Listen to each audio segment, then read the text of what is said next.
I'm live. Ooh, my music stopped. Let me just see what that is, because I quite liked it in the background. Oh yeah, it's back. Okay, I'm reading out of Life as Carola. In fact, I'm just reading here. The New York Times said, here is an unusual book that shines with fire. Indeed it does. It's Joan Grant's farm memory book about her life as Carola in 16th century Italy. She's in a convent now. She was the illegitimate daughter of Lord Griffin. She was banished from the castle with her mother, who was an embroideress and a lute player. She's had quite some adventures. She lost her good friend Petruchio, and she is in the convent now because he recommended it to her. Little did she know how cruel it was. The old abbess is dead, and the new abbess has discovered that she helped one of the nuns with her pregnancy. She's now receiving the punishment. We are in chapter 20, and this is the fourth part, I think. Yeah. And it is entitled The Closed Door. When I returned reluctantly to my body, the crypt was empty. I knew many hours had passed, for the sentinel candles were far burned. Their calm flames seemed to watch me. Pain began to wash over me like sea, ripple by ripple, dark, spreading. It came slowly, unhurried, as the tide. It engulfed my feet and crept upwards towards my breast, then lapped my bitten lips. It was not a fierce enemy, as the torture had been. It called forth no courage, but only a kind of desperate endurance. I was covered with a pall woven of stinging nettles by the fingers of meek penitents. There was fire in their leaves. They seemed to cling to my flesh, to suck my blood like vampires. I heard the bolts being drawn back, and though the abbess had returned, I tried to steel my thoughts to a last defiance. I must show myself omnipotent to hatred. Then I heard the dragging footsteps of the lame nun. I thought she'd come back to mock me, so I feigned sleep. I felt cool water on my forehead. My bonds were slackened, and she chafed my hands to bring me back. I thought she but revived me for new torture. Then I heard her sobbing. She was talking to herself. They left me in the dark, but she's braver than I. I denied everything. I was afraid of the pain. If I had had her courage, I should be walking in paradise, not be a lame woman creeping through the dark of her faith. I turned my head. What are you going to do to me? Help you to escape. They're coming to break you up alive. I can't let them do it. I loved Francesca, though I was jealous of her friendship for you, and the abbess made me mix the mortar. She made me stay where I could hear Francesca's voice comforting her child. It was a strong child. It wailed on and on after her voice had ceased to comfort it. You're very brave to try and to save me, but I'm afraid that I'm too lame to. I could never run away now. You mustn't be too sorrowful when they break me up. I know that it is only for a little while. I'm very weak, so I think I shall soon die. It has been a long time since I've had any food, and I'm very thirsty. Petruchio will take me away and leave my body hidden in the wall. No, no, you mustn't talk like that. I have brought you a cordial and salve and rags to bind your feet. There is another entrance to these passages. I think I'm the only nun who knows of it. The rats are fierce, but they are frightened of a light. I've brought you my shift to wear. My body looked as if it were encased in rusty armour where the blood had dried. She tried to help me. I cannot carry you. You must crawl if you cannot walk, but hurry, hurry. I pulled myself along by the rough brickwork. The floor was soft with the dust of centuries. At one place the passage was nearly blocked by a heap of rubble. It was torment to climb through the narrow opening. On and on, she trying to help me, her voice urging me to hurry. The passage began to slope upwards. There was life in the air again. The roof had fallen, and through an opening I saw a single star. I tried to thank her. I heard her running back along the passage. Slowly and painfully I climbed back into the world. It had been raining. I was in a wood, the leaves were damp and soft, kindly to crawl on. I came to a stream, I lay beside it to drink, half in the water. I laved my wounds, and as the crusts melted, I felt the blood warm against my skin as it ran fresh. I must hide before it is light. All the countryside will be against me. To be bricked up would have been easier than to be burned. Lucia said that if I talked too much, I should be burned. Sophia and I both burn for different things that no one knows the truth of any longer. Sorcerers and priests enthroned on the same pyre. But I want to sleep first. I must find somewhere to hide. I must get into the town, for Guillermo's foster mother must hear of Francesca. She will still be waiting for the child. I know where her house is. Francesca told me of it so often. It is on the right after you go through the old gate. If I can reach Perugia, I can send someone to her with a message. I shall be near the river. I could drown myself before they find me. No, even that is denied to me. I must hide near the water, then they'll never think of looking for a witch near water. Sophia said a witch cannot cross a river, even on a broomstick. I must remember that it doesn't matter how much my feet hurt. I'll never have to run again.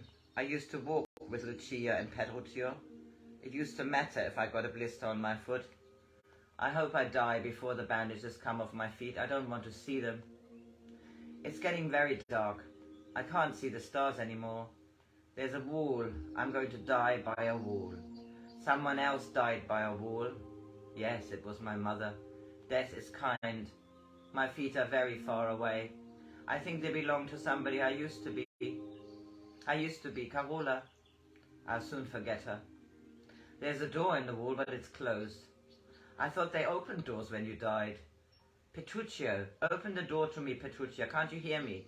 I can't stand up to reach the latch. I want to go to sleep. The stone is cool and dark and quiet. Chapter 21. Return from a dark journey.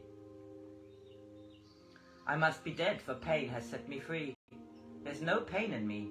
My body is without feeling, as though I were a figure in a tapestry. I'm not alone anymore. They must have unbarred the door when I was asleep. Petruccio will tell me when I must open my eyes. Perhaps even in heaven one must rest from the pains of death. I must sleep, for I am still drowsy with death.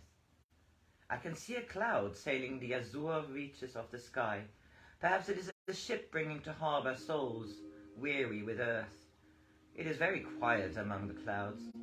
I'm looking through a window. Why should there be a window in heaven?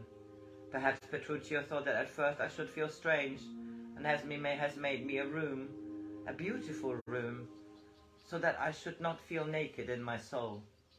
I thought that I was living in a dream, though on which side of death I knew not, a dream of some quiet corner of the wide heavens.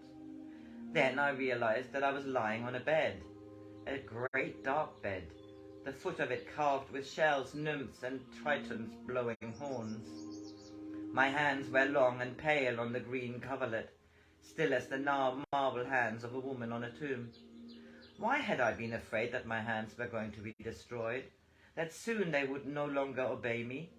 I tried to move them, and as the fingers unclasped, I knew, though I know not how I knew, that I was still on earth. I turned my head and saw a rich cabinet, inlaid with green and gold. Then I heard someone crossing the room towards me. I felt a cool hand on my forehead, and a woman's voice told me to be at peace. Her voice was warm and friendly as baking bread, with a tang of Tuscany in her words. My name is Anna. You have been ill a long time, and I've lain here many days, and you have lain here many days. She was dressed in grey, with a white cap framing her face like quiet wings.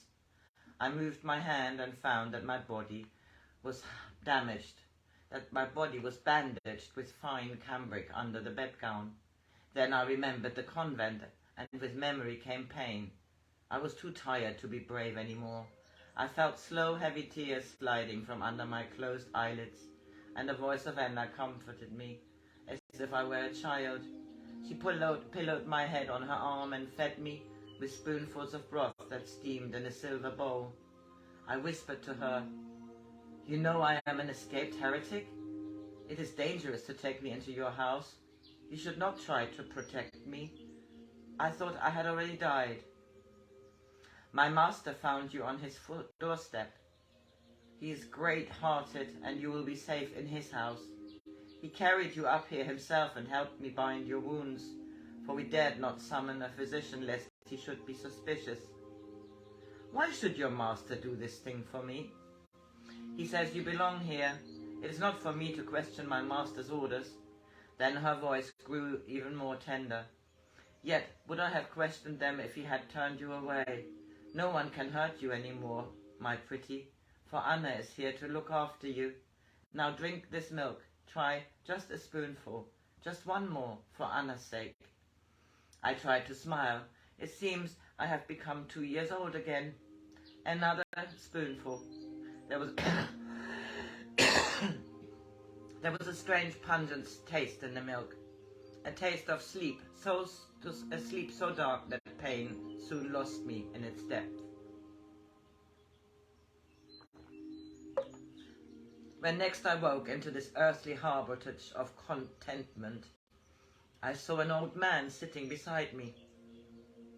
His hair was silver under his skull cap, and his beard was like a fall of white silk.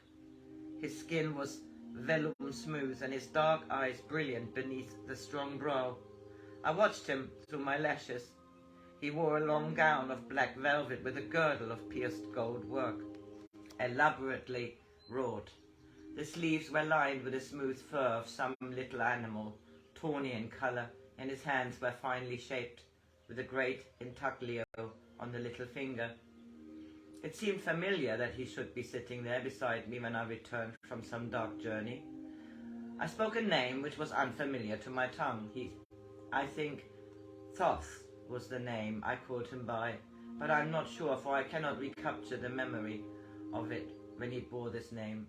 He did not speak as he bent forward and took my hand in his, yet I knew it was not the first greeting of a stranger, but that I had come home to the house of a long friend. My body was very weak and soon left my spirit from this quiet room. But when I returned, I found him there, and though the shadows lengthened, he still clasped my hand.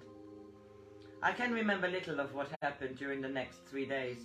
The taste of the sleep-bringing drug seemed always in my mouth, and as I grew stronger, so did the pain strengthen. When I first saw my face in the mirror, for a moment I thought that I was looking at the portrait of a stranger. Under the scourge I had so often bitten my lips to stop myself from crying out that they were split and swollen wide as the lips of a negress. Only one lash had struck me on the face, a scarlet furrow from jaw to temple.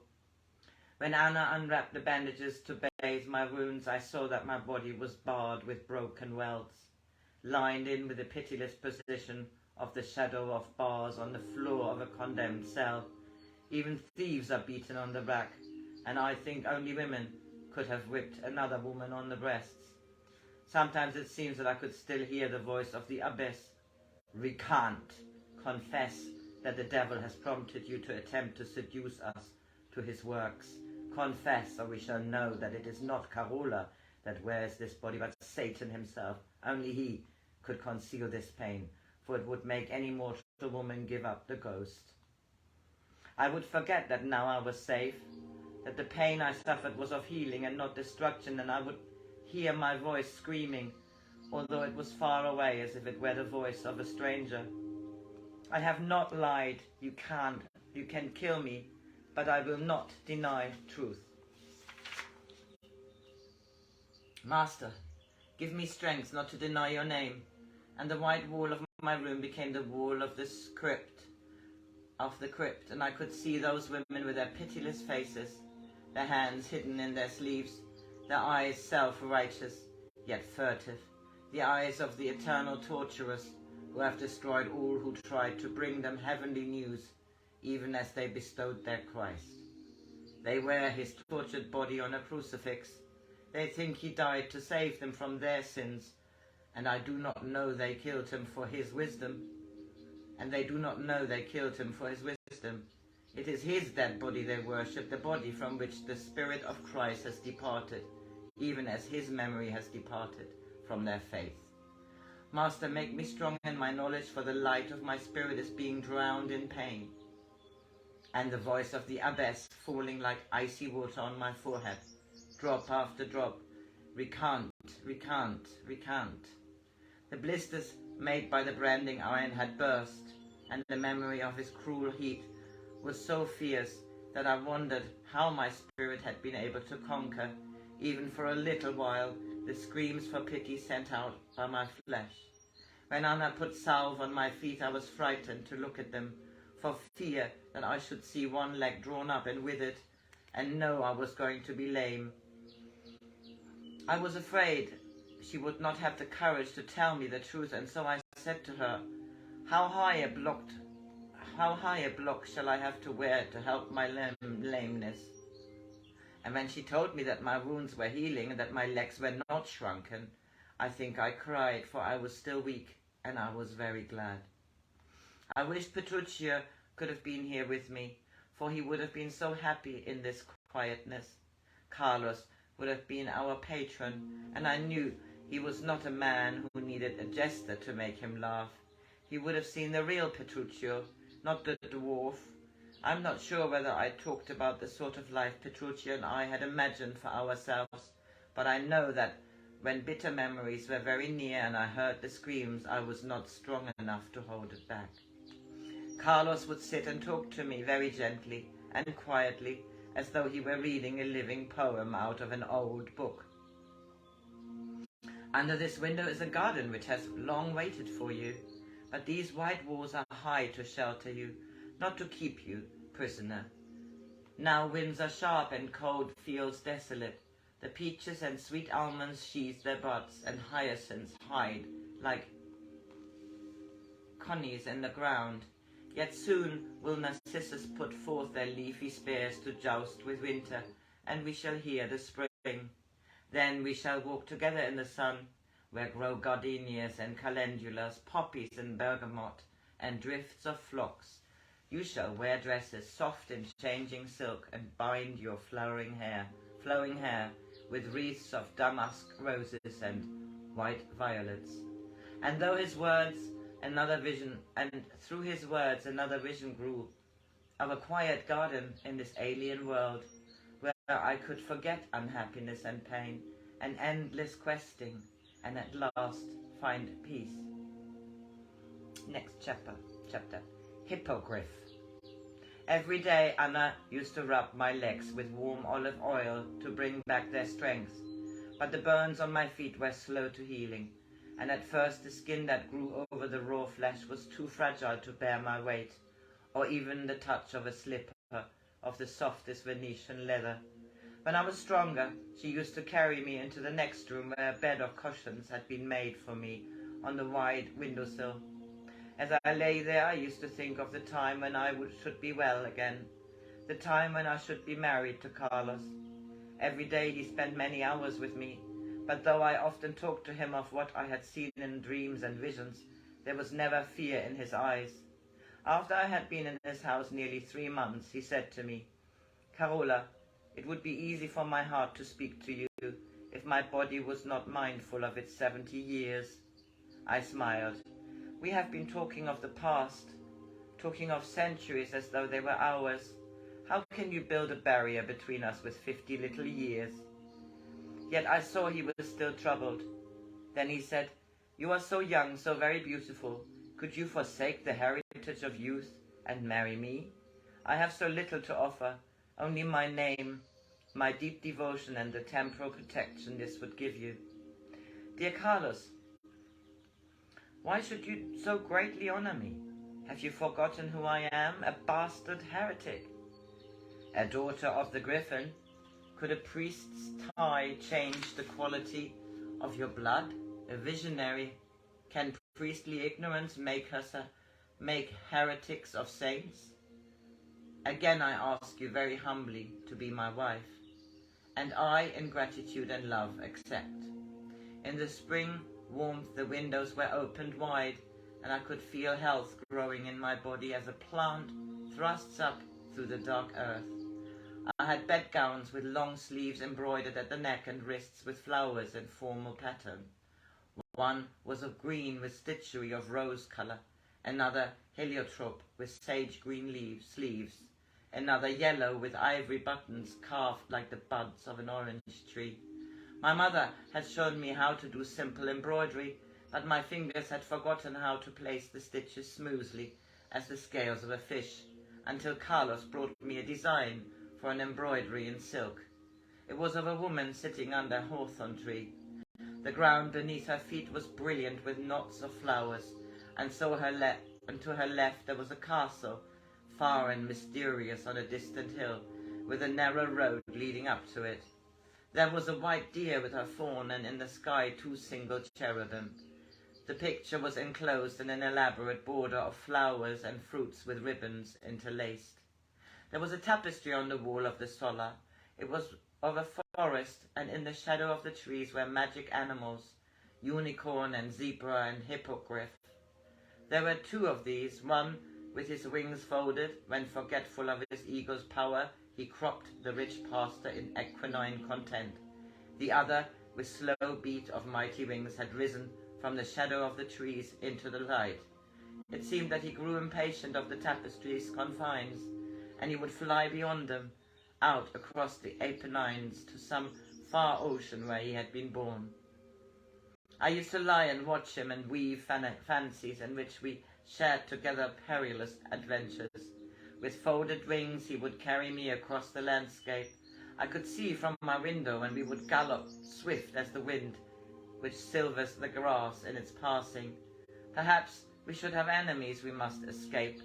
They would be men cloudy with earth, who could see only the white horse, for the hippogriff was beyond the compass of their understanding. They would give chase, thinking to entrap us, and as they gained upon us, my celestial steed would spread his wings. We would fly over the river and then cycle above them, laughing to see their rage turn to the panic terror of superstition.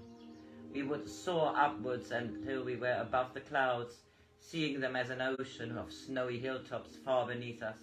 It might be that we could see angels flying under the floor of heaven on their master's business, who would shout greetings to us as they sped past, and they would know me for a companion because my hippogriff had brought me into their company. Next chapter, Carola di Ludovici.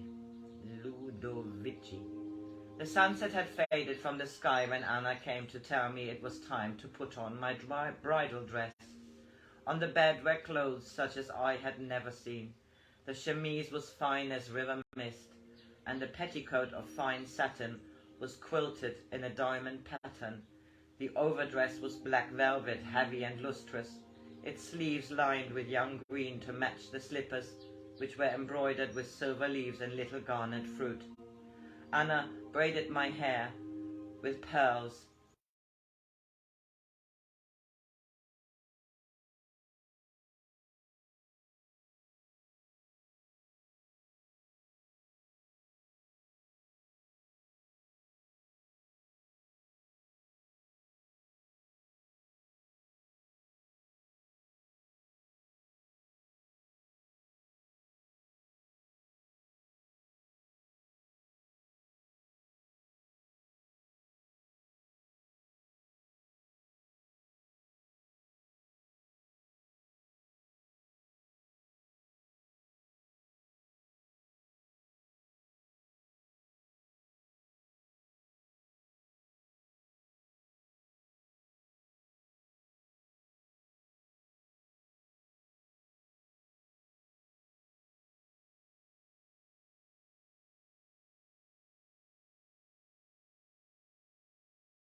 which has opened for me. I tried not to show how deeply I was moved. I must grow serious to carry weight, so weighty. I must grow serious to carry so weighty an authority. As he fastened the jeweled chain around my neck, he said, "To me, you are the authority for all truth that lies concealed behind this transient world of unrealities." The priest who performed the marriage had been brought secretly to the house, for Carlos still feared my betrayal to the papal authority. He was an old man, but without the nobility of age, and I wondered what he would think if he knew that I was a proclaimed heretic. He hurried through the ceremonial words, eager to take the gold he had been promised for his journey from Lombardy, eager to be on the road again. The candles were resonant as music before the tall windows. It seemed that the vows which Carlos made to me were not a betrothal, but a benediction. I knew that he had asked me to marry him only because he was old and feared to leave me without the protection of his name. My life had well prepared me for this strange marriage. I had seen only the bitterness of the love that unites men and women, my mother's tears and Lucia's despair, and so I was content to receive peace at his hands. And in return I gave him the love I would have given the father I had longed for but never known. I better stop here because my battery is empty, so I will finish this later along with the next chapter. I don't think I manage. Have a good Saturday.